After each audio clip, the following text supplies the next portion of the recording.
10 cats. Another consonant, please. It's Rachel Riley. New kid on the block. It's Daniel Sloss. And their team captain, Sean Locke. And facing them tonight, he's too cool for school. It's Nick Grimshaw. Acting funny, it's Peter Serafinowicz. And their team captain, John Richardson. Now, welcome your host, Jimmy Carr. Hello and welcome to 8 out of 10 Cats, a show about opinion polls, surveys and statistics. Did you know, for example, in the United Kingdom, 3 million people regularly play bingo? 2 fat ladies and another 2,900,998 fat ladies. 70% of men say they can burp on demand. Seriously, fellas, there is no demand. And 41% of Brits have had sex in their car. I tried that once. It was surprisingly romantic. I was really taking my time, putting her needs first for once, and then the lights changed and we had to pull away. Right, let's get started.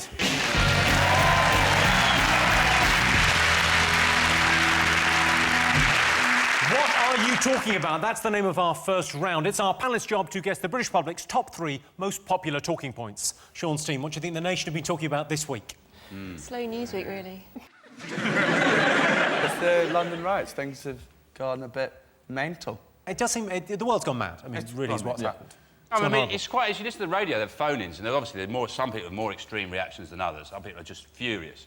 And there's one guy who was on the radio and he was going, it's ridiculous. He said, they should shoot them.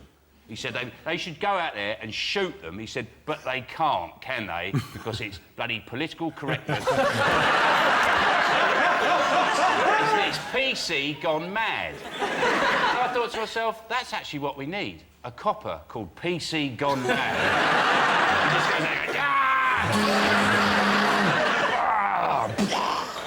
like, PC gone mad is taken over. I saw on Twitter these looters have been posting pictures of themselves with stereos and TVs and stuff.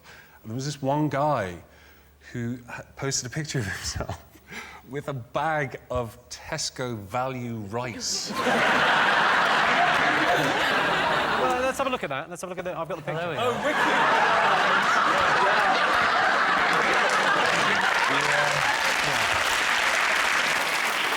I got confused when they said they were looting curries.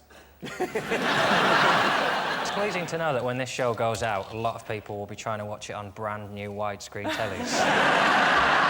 And then realising that they forgot to loot a SCART lead. Yeah, no one remembers to loot a SCART lead. There was a girl, some of them justifying their actions. One girl, that was a very sort of brave Sky News correspondent, I can't remember his name. And he stopped this girl and he said, "Are you proud of what you're doing?" And she said something like, "Well, I'm getting my taxes back." Yes. Yeah. Well, herself, yeah, there's no VAT on crack.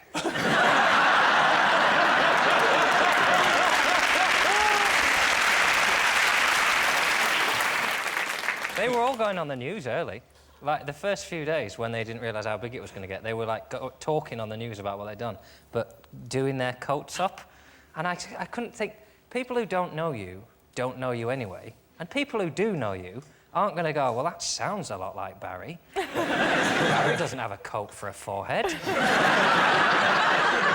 This kid out on the news, he had such a distinctive voice as well. He's sort of his coat up, and he's going, Yeah, so I gone down there, man.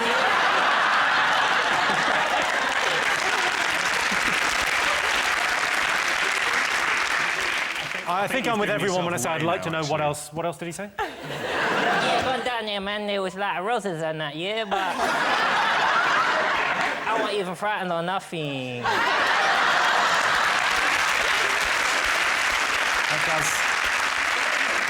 That does sound like him. There's Mexicans on the list. the giveaway was the big moustache coming out of there. It's absolutely mental. But my friend said that she saw this massive, like, hooded youth, walking down the street with 2 bottles, and then 2 kind of Asian girls in burqas kind of cowering that wanted to get to the other side, but there was a burning car and everything.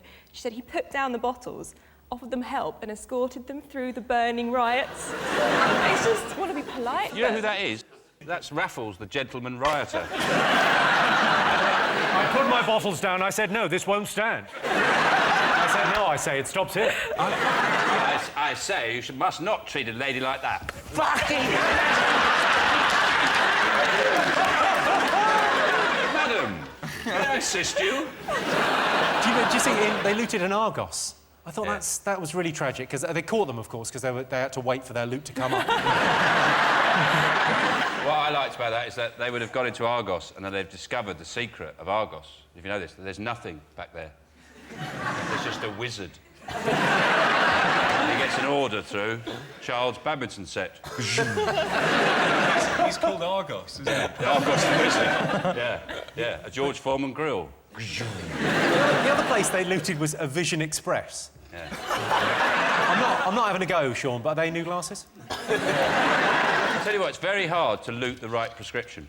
I came out there going, oh, I feel all dizzy. I've had an idea of what we can do. OK, what we do, we set up, basically, it's a shipping container, OK, and we set it up, like, with a glass front, with a trap door, and it says on the front, mobile phones, designer jeans, and trainers, warehouse, OK, and we fill it with glue. And we wait till it's full, and then we pop it in the sea.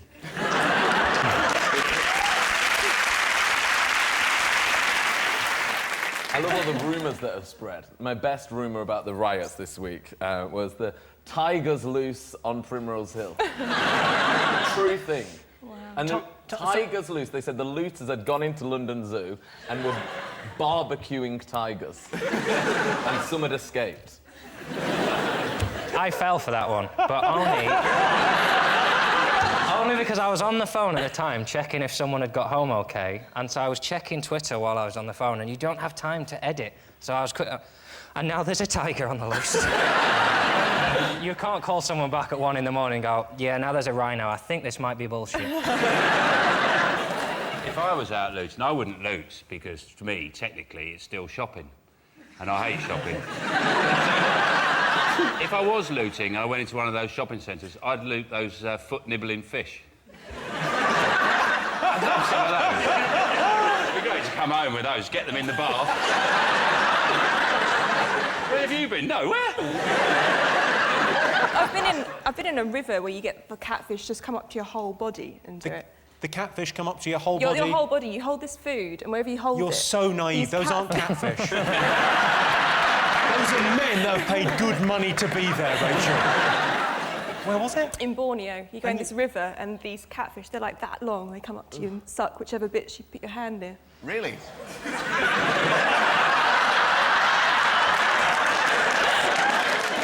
There's going to be some looting at the catfish shop tonight. OK, right, should we have a look and see whether the riots are one of the most talked about things this week? Yes, indeed, people are talking about the troubling riots this week. During the riots, a Lidl in Wood Green was emptied, with looters escaping with up to £8 worth of goods. They took everything.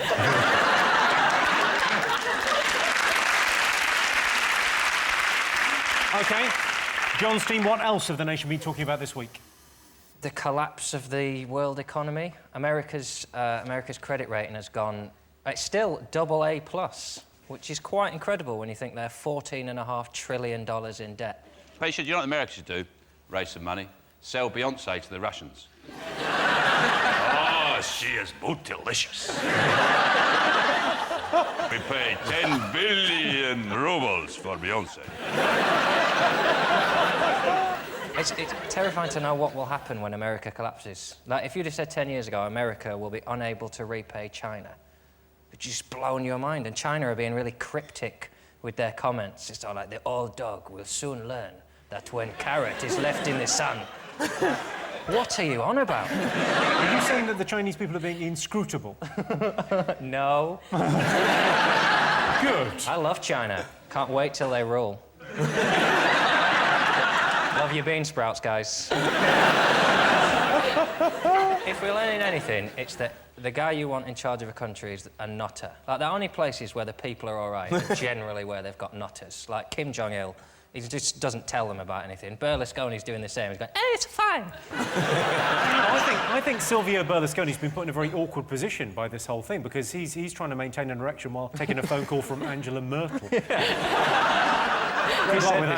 They said this week he's in touch with all the heads of state, and you couldn't think, yeah, probably not Angela Merkel.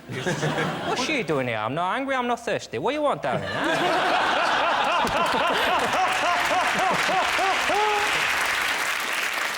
I've come up with a plan to get this country out of recession. I've come up with a little invention, which is, I think, is going to lift us. It's going to make us an economic powerhouse. It's going to make the iPod look as outdated as the rolling pin. It is. You know, honestly, it's brilliant. It's a radio comb. It's a comb, right?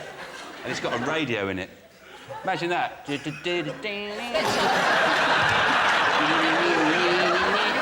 the Chinese, they got thick, lustrous hair. They will lap up a radio comb. Claire Balding's already ordered 3. It's going to be massive. And you don't need headphones, because it's already up there, isn't it? Like that. You're never alone with a radio comb.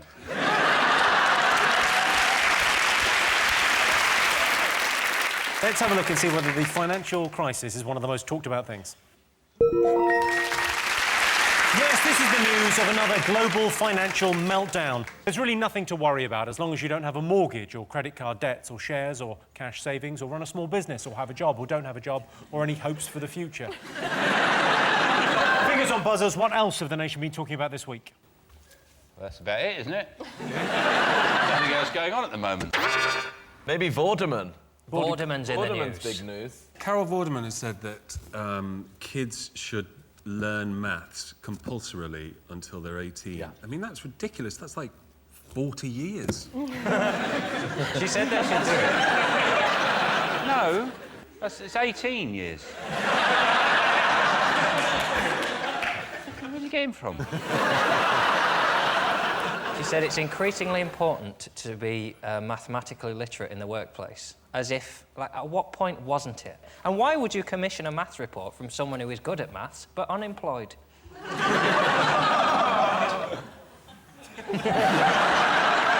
my fault. It's a little bit your fault. I didn't feel like people are actually that bad at maths until I've seen I saw some bad stuff, though. Yeah, What's the worst maths you've I seen? did a programme with dispatches, and they were looking at this school that had implemented this magical new teaching of maths. And I met an 11-year-old girl that couldn't work out 500 minus 499. This was after a year of their new magical teaching. 500 minus? 499. Can you hold up your fingers? I'm going to need everyone's fingers. Sorry, audience. Okay, how many fingers in one hand? 5. Oh. How many fingers in 10 hands? Oh, shit. 40. Yeah, no, what? Ask him again. What was the question? Yeah, well, it's not difficult. It's your top's not done up, so it's hard. Give yourself, miss, do your top up, and then we can get on with the maths. Ask me a question with 11 in it.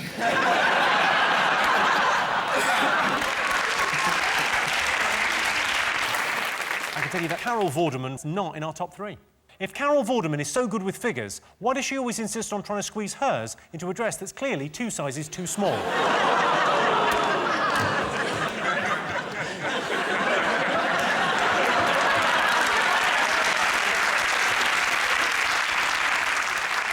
And the award this evening for not laughing at a joke she clearly thought was funny goes to Rachel Riley. Congratulations. OK, fingers on buzzers. One more thing to get. Is it the start of the Premier League season, which starts tomorrow? Oh, yes, some football. Yeah, there you go. You like your football, I love don't my you? football, yeah. Who do you support? Man United. Riots!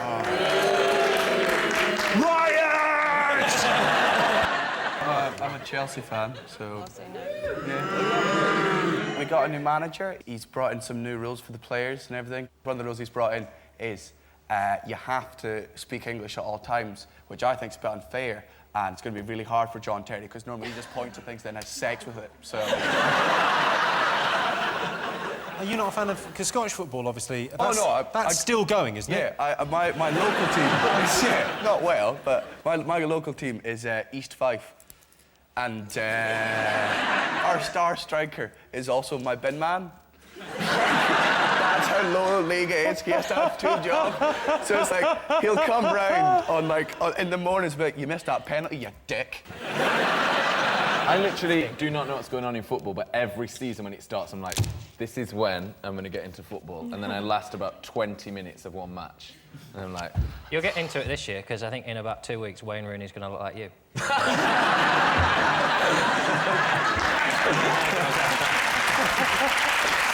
This is the first season we get to see his new hair, and Colleen said he looks much sexier. But so does a fish finger if you draw a pair of tits on it.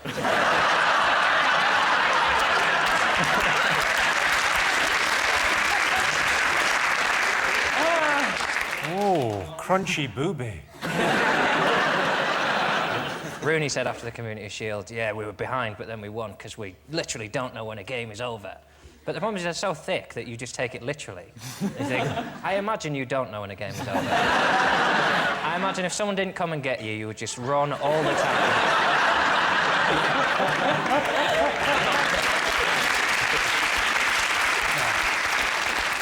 Let's see if the new football season is one of the most talked about things this week. Yes, indeed. By the end of that round, Sean, Daniel and Rachel have 2 points. John, Nick and Peter have 1. Welcome back to 8 out of 10 Cats. Our next round is Pick of the Polls. John, Nick, Peter, your turn first. What do you like the look of? Silly not to pitch the picture of me, I think. Bottom left-hand corner. Oh, yeah, looking very manly. OK, so we asked our studio audience, what's the best way to impress a woman? A feat of strength or a grand romantic gesture? What do you think they said? Bit of both, innit? Yeah. Carry a woman up a mountain at sunset and then do her on it. Ladies.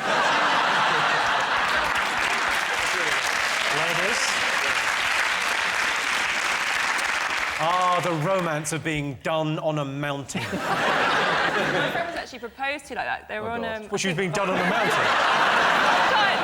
I think he said, oh, Laura, I've got something to ask you. And she said, no, Dave, not here. And then he actually proposed. Yeah. Why would you marry a man who, when he says something like that, you naturally assume he means doing it? Baffles me, the men that have got wives. Just... How long have you been single there, John? Well, 8 years. What's the relationship status of my team? Single for about 8 years also. We're really killing it.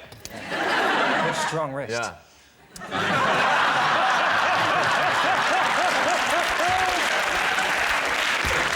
I'm in a relationship, practically married for 8 years. Even stronger wrist. How did you woo your other half? Was it a romantic gesture or was it... Woo. Well, you know the way you woo a woman. Like in the 30s. You might get a feat of strength. You might say... You might do something that's, like, impressive to women. Involving... Right. So, look, look, you want a pickled onion?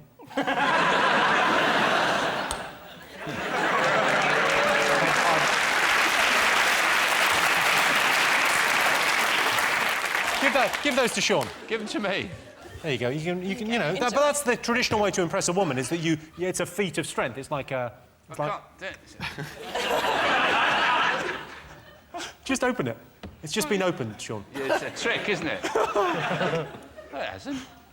I can't open it. Give them to Daniel. He'll do it. You've glued up. You've glued it up. I haven't. You have. Why would I do that? It's easy. Just twist it. You just twist... just twist the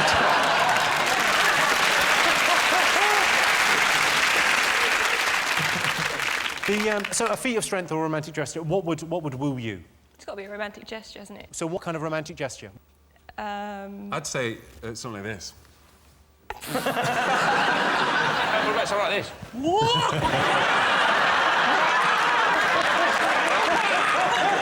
Sort of like mating, kind of. Is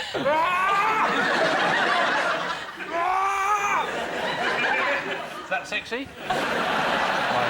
My dad's lost the romance for my mum over the years, and when she was pregnant, I was 3 years old when my mum was diagnosed with my sister, and when she was 7 months pregnant, my dad's a lovely guy, but he just snapped him. She's like, you don't do anything around the house anymore. I'm doing everything. I do the hoovering, doing the cooking, doing it. I've got this one to take care of. Can you just help me? Some things I can't do, like I can no longer do the dishes. I physically can no longer do the dishes.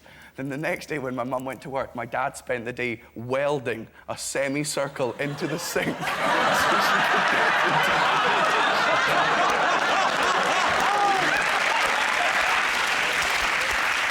So I need an answer on this. John, what do you think? People will say romance, won't they? I reckon. I think romance. What would you go with? It's got to be romance. Yeah, romance. OK, I can tell you, we asked our studio audience what was the best way to impress a woman, and they said the best way was a romantic gesture.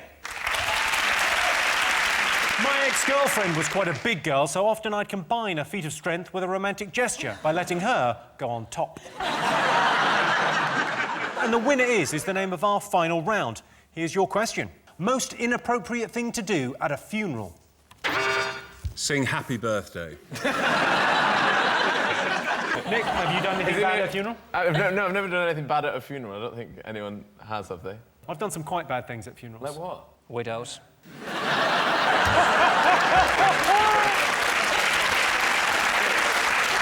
Rachel, have you ever done anything bad at a funeral? No, my friends got a nervous laughter and they just started pissing themselves at a funeral once.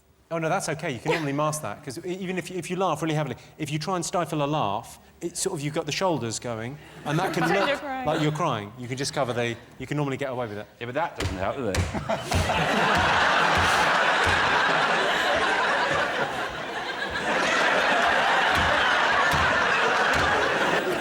it? Is it to tiptoe around and say, shh, don't wake him? I think it'd be very poor taste to hire a photographer like they do at weddings. Funerals, obviously. And can we have the widow near the coffin, please? We'll just come in there. We'll just throw the family. Who's going to catch the wreath?